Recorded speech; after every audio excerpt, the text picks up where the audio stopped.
कामचोर देवरानी। एक बार की बात है, सुषमा अपने पूरे परिवार के साथ खुशी खुशी मोहन नगर में रहती थी। उसकी 2 बहुएं थी, पल्लवी और शिवानी।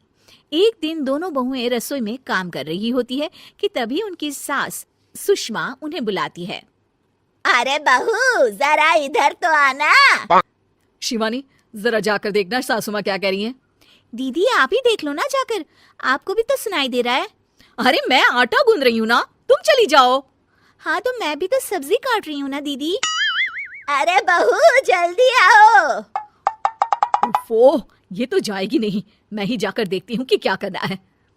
पल्लवी सुषमा के कमरे में जाती है। जी मम्मी जी, क्या हुआ? शाम को घर पर कुछ मेहमान आने वाले हैं, तो तुम अच्छा सा खाना बना लेना बहू। ठीक है मम्मी जी, आप बता दीजिए क्या क्या बनाना है और कितने लोग आ रहे हैं।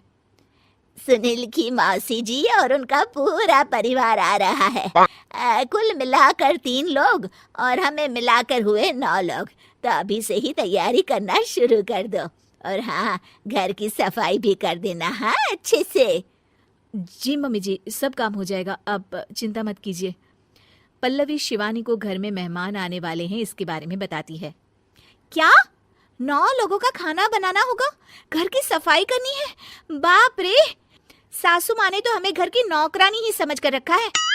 ऐसा नहीं बोलते शिवानी, हम इस घर की बहू हैं और घर के काम करना हमारा फर्ज है। दीदी तो है ही सासू माँ की चमची, जब देखो सासू माँ सासू माँ। मैं तो इतना सारा काम नहीं करने वाली। शिवानी कपड़े लेकर गमला साफ कर रही होती है और चक्कर आने का नाटक करने लगती है।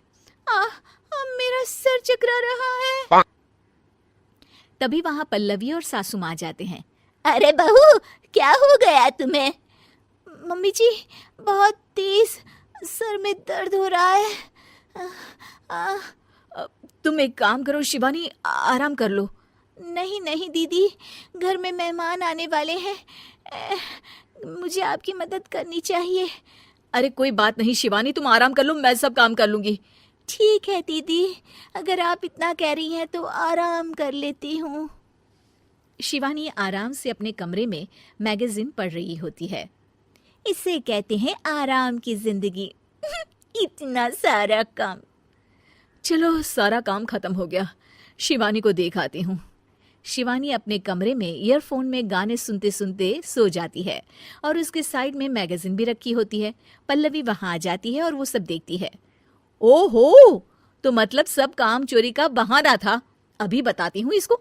घर का सारा काम मुझे करना पड़ा और ये महारानी यहाँ मैगजीन पढ़ रही है, गाने सुन रही है। पल्लवी रसोई से एक प्लेट और चम्मच लेकर आती है और शिवानी को थाली बजाकर उठाने लगती है। शिवानी अचानक से उठती है। उठ गई महारानी, गाने भी सुन लिए, मैगजीन भी पढ़ ली। तुम तो बहुत बड़ी झूठी निकली शिवानी। तुमने सर दर्द का बहाना बनाया ताकि काम करने से बच सको। हाँ बनाया बहाना, तो क्या करती, इतने सारे काम करती। मुझे कोई शौक नहीं है चापलूसी का। क्या चापलूसी? तुम्हें लगता है कि मैं सारे काम चापलूसी के लिए कर रही हूँ? और नहीं तो क्या। तभी वहां सासू माँ आ जाती हैं।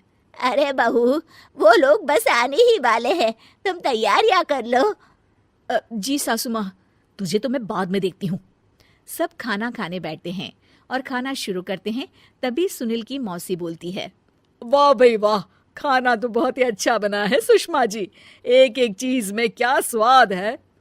ये सुनकर शिवानी मुंह बना लेती है। उसे अपनी जेठानी की इतनी तारीफ राज नहीं आती। आपकी बहुएं तो बहुत ही अच्छा खाना बनाती हैं। हाँ, बनाती तो दोनों ही अच्छा है, पर आज ना ये सारा खाना बड़ी बहू ने बनाया है। छोटी बहू की तबीयत ठीक नहीं थी, सो इसलिए।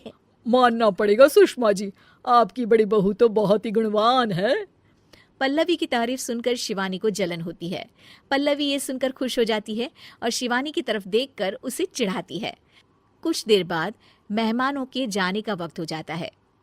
मौसी जी सबके लिए उपहार लाई होती है। वो सबको शगुन के पैसे देती हैं और अंत में पल्लवी के पास आती है। तुम्हारे लिए शगुन का लिफाफा तो है ही, पर बहू तुम्हें एक और उपहार भी मिलेगा इतना अच्छा खाना बनाने के लिए। मौसी अपने सोने के कंगन निकालकर पल्लवी को पहना देती है। ये लो, ये मेरे मनपसंद कंगन है, अब से ये तुम्हारे हुए। धन्यवाद मौसी जी। ये देखकर शिवानी तो पूरी तरह से जल जाती है और गुस्से से रसोई में चली जाती है। तभी वहां पल्लवी आ जाती है और उसे अपने कंगन दिखाने लगती है। देवरानी जी, अब आपका सर दर्द ठीक तो है ना? मुझे लगता है कि अब सर दर्द शुरू हो गया होगा आपका।